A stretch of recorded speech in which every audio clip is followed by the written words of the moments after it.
Gang, I'm going to show you how we managed to book in 196 sales calls in one single month, and we're going to make this applicable to fitness coaches.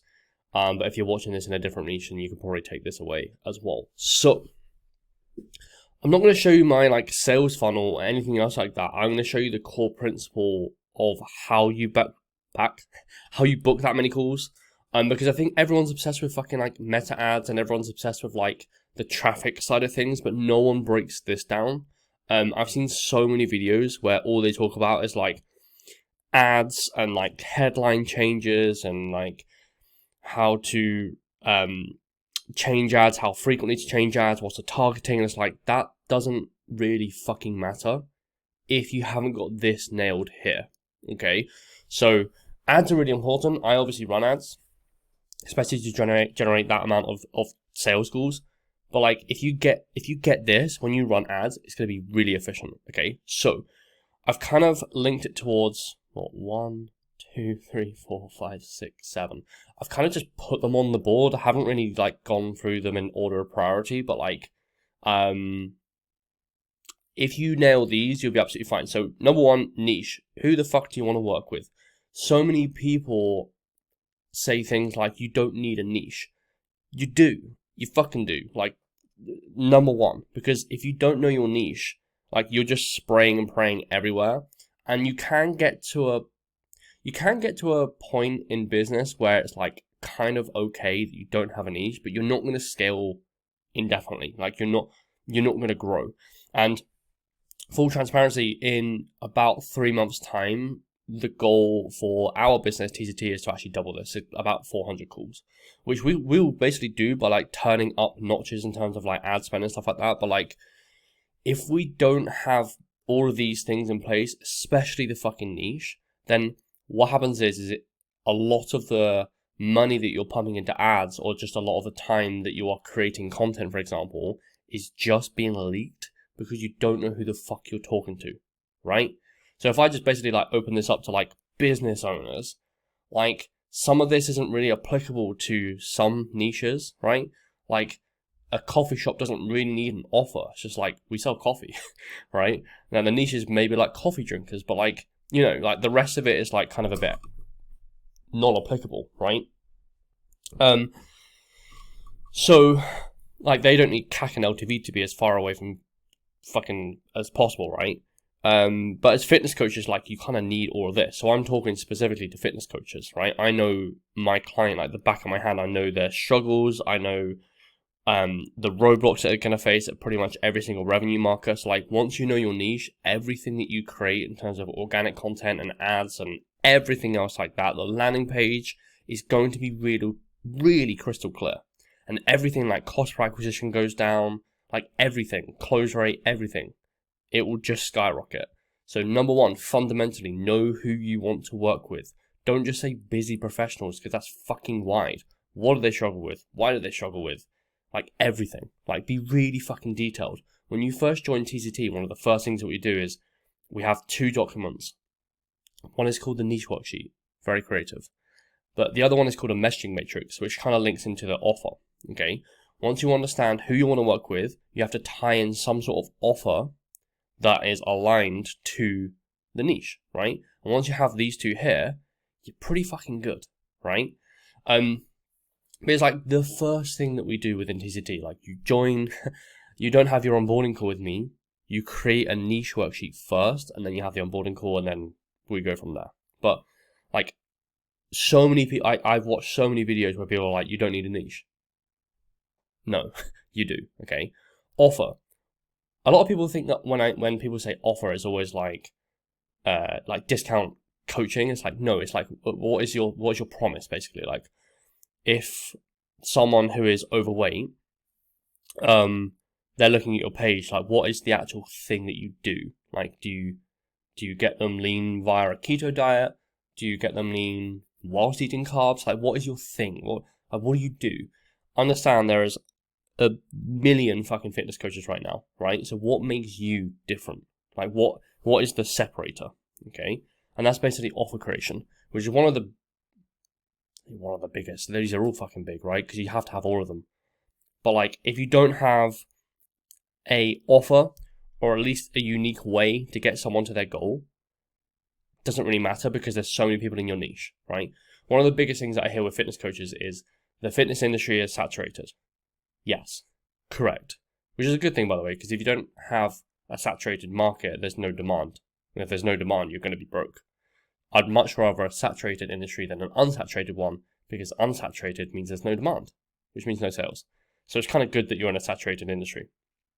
But the only thing that's going to, or the only thing you need, and the only thing that's going to distance yourself from every single other online coach who's saying DM me meal plan, is going to be offer a unique way to actually get client results. So it could be, like with us, we use the build, grow, scale method, right? Which is a unique offer, a unique mechanism, right?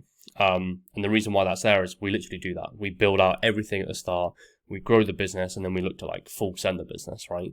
But you can't scale it without building the infrastructure before it, right? But your thing could be like, we first start with your habits, and then we do this, and then we do this. But like, understand, if you say that on social media to your niche is fed up of hearing DM me meal plan. If they hear something a bit jaded, a bit like off kilter, a bit like different, you're going to close sales, okay? Number 3 is going to be like reputation. And reputation, especially if you're new into the game, it just takes time. Like the fitness coaches who have been coaching for 5, 10, 15, 20 years, they'll probably just have a bit more reputation behind them, right? And the reason why we've booked in 196 sales calls is because like we're quite good. Like we have so many client results, and that's just like 4 I've just picked out. But we have so many results on our page, and like also like especially in the fitness industry, like people know each other. So it's like, oh, you got that client a result. Well, I trust you. Then obviously like you book in a call with us because you're like, I know that person and they've helped that person, right? So we've helped some of the biggest fitness coaches in the UK. We'll continue to do some. We'll continue to work with people. But we kind of are one of the most trusted fitness business mentors in the UK right now because we have really good reputation. Like we get client results. We have really good relationships with our clients. Like, but that just takes time. So at the start, when I was first starting TCT, people were like, "Who the fuck is that guy?" And then as the business has grown, the reputation has been built, which is kind of the same with yours. Like if you're a new fitness coach, your reputation is maybe a little bit low because people are like, who the fuck is that guy? But over a period of time, reputation just builds. But the third one, reputation, is just a time thing. Like, are you good at your job? And then have you done it for long enough? Reputation, right? So yeah, trust, kind of similar to reputation. So I'll kind of like just breeze over it, but like, you kind of have to be a bit trustworthy as well, right? Which kind of like just bleeds into the same thing. I'm kind of actually just going to say they're the same thing. Deliver on promise. So like, if you say you're going to do something, do it. So if you say you're going to get a client shifted £10 in 10 weeks, do that. Because like one of the biggest decreases in LTV, which is lifetime value, so how much a client actually pays you over time, on average in your business, that's going to majorly reduce if you cannot deliver on your promise that you're stating on social media. So if your offer is saying, I do this, and none of your social proof is doing that, you'll have a trust issue, you have a reputation issue, you haven't delivered on your promise, and people will leave you. So effectively, if you have a promise and a unique way to get someone there, actually fucking do it and actually deliver on it. All right, this is basically about like, don't have something on social media, don't have an offer which is completely unachievable, right? Because then you won't deliver on your promise and then people just leave, right? One of the biggest causes of churn is you have this really high promise but then don't deliver, so people just leave. So don't do that. Obviously, you want a unique way to get someone there, but don't just set a really unattainable, unachievable promise. And then last one is have pricing be appropriate, right? So like if you're looking at like, I want to book in 196 calls, and this isn't necessarily applicable to the everyday person who just wants to book in 5 to 10 calls, but like you want CAC and LTV to be as far away from each other as humanly possible, okay? CAC is like cost per client, so cost per acquisition, right? So if I spend £100 and I get £1,000, like that's good. But if I spend £100 and my client is £2,000, like that's better, right? But basically, you want LTV to be as far away as humanly possible as CAC. If they're really close, you can't scale ads. That's no good, right? So we're operating right now at around a 9 to 10 ROAS because we have this nailed.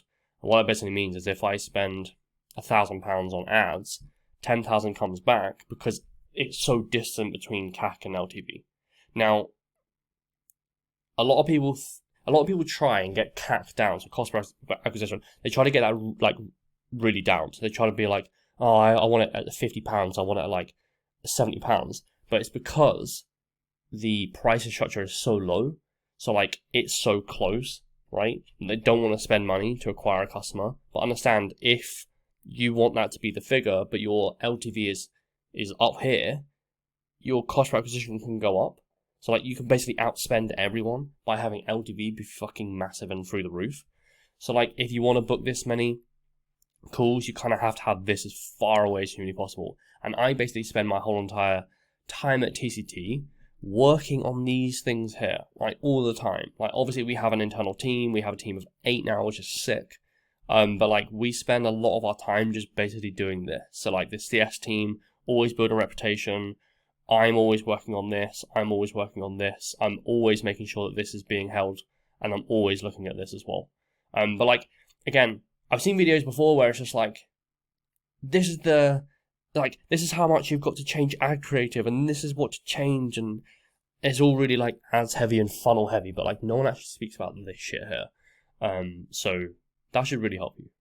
And by the way, if you wanna learn about all of this stuff, if you want to have all of this push into your business ASAP, there is a link below. Just click the website, fill in a few details, book in a call with a member of our team. You can get onboarded within our structure, and you can basically learn everything that I am teaching you here, just in a more intimate setting. Everything that we do here at TCT is at a one-to-one level, which is great. It means you learn from the person you've invested in, which is awesome. But yeah, we basically teach you all of this and more.